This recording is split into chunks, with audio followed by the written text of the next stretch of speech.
வணக்கம் நண்பர்களே. தமிழ் பிளாசம் சேனலில் ஃப்ளாக்ஸீட் இட்லி பொடி எப்படி செய்கிறதுன்னு பார்க்கலாம். அதற்கு தேவையான பொருட்கள்: மஞ்சத்தூள் 1/4 டீஸ்பூன், பெருங்காயத்தூள் 1/4 டீஸ்பூன், புளி சிறிதளவு, இதுக்கு இந்த அளவு எடுத்துக்கோங்க போதும்.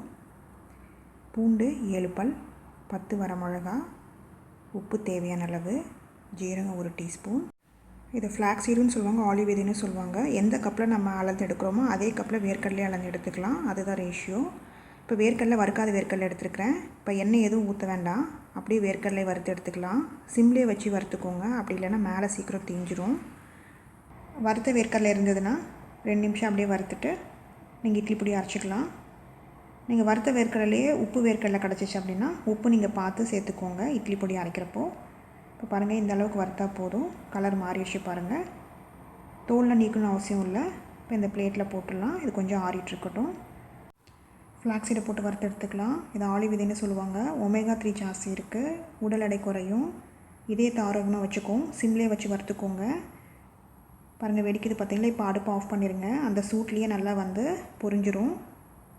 ஆலி விதை தினமும் 1 டீஸ்பூன் சாப்பிட்டா உடம்புக்கு ரொம்ப நல்லது. அந்த பிளேட்டில் போட்டுடலாம். இப்போ ஜீரகத்தை போட்டு சிம்லேயே வச்சு நல்லா வறுத்துக்கலாம். கொஞ்சம் கலர் மாறட்டும். பாருங்கள், கலர் மாறிடுச்சு. இப்போ அடுப்பு ஆஃப் பண்ணிவிட்டு அந்த பிளேட்டில் போட்டுடலாம். உப்பு, பெருங்காயத்தூள், மஞ்சத்தூள் போட்டு சிம்லேயே வச்சு நல்லா வறுத்துக்கலாம். இதில் ஈரப்பதம் இருக்கிறனால நம்ம வறுத்து எடுத்துக்கலாம், இல்லைன்னா வந்து சீக்கிரம் வந்து பூச்சி விழுந்துடும் பொடியில். சிம்லேயே வச்சு வறுத்து எடுத்துக்கோங்க. இந்த அளவுக்கு வறுத்தா போதும். இப்போ அந்த பிளேட்டில் போட்டுடலாம். இப்போ கொஞ்சமாக நல்லெண்ணெய் ஊற்றிக்கலாம். ஊற்றி பூண்டை வந்து நல்லா வறுத்து எடுத்துக்கலாம். பூண்டுக்கு வந்து கொஞ்சம் லைட் ப்ரௌனாக ஆகிற வரைக்கும் நம்ம வறுத்து எடுத்துக்கலாம். பெரிய பூண்டை எடுத்திங்கன்னா சின்ன சின்னதாக கட் பண்ணி போட்டு வறுத்து எடுத்துக்கோங்க. இந்த அளவுக்கு வறுத்தா போதும். இதுவும் பிளேட்டில் போட்டுடலாம்.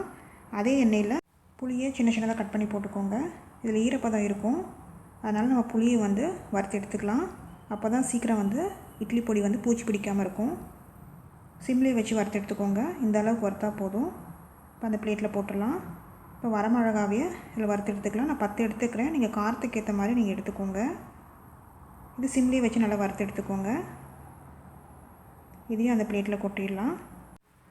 நல்லா ஆறின பிறகு குறை அரைச்சி எடுத்துக்கலாம். வேர்க்கடலையிலையும் ஆலி விதையிலையும் எண்ணெய் விடும், அதனால் பல்ஸ் மோடில் போட்டு தான் அரைக்கணும். ஃபுல்லாக நீங்கள் சுற்றி அரைச்சிங்க அப்படின்னா சட்னி பதத்துக்கு வந்துடும்.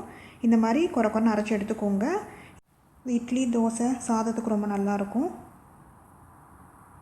இந்த பிளேட்டில் வந்து ட்ரான்ஸ்ஃபர் பண்ணிடலாம். நல்லா ஆறட்டும். ஆறின பிறகு ஏர்டைட் கண்டெய்னரில் ஸ்டோர் பண்ணி வச்சுக்கலாம். 1 மாதம் வரைக்கும் நல்லா கெட்டு போகாமல் இருக்கும். ஃப்ரிட்ஜில் வச்சிங்கன்னா ரொம்ப நாள் கெடாமல் இருக்கும். சுவையான ஃப்ளாக்ஸீட் இட்லி பொடி ரெடி ஆயிடுச்சு. இந்த ரெசிபியை செஞ்சு பார்த்துட்டு உங்களோட கமெண்ட்ஸ் என்னன்னு சொல்லுங்கள். பிடிச்சிருந்தால் லைக் பண்ணுங்கள், ஷேர் பண்ணுங்கள், சப்ஸ்கிரைப் பண்ணுங்கள்.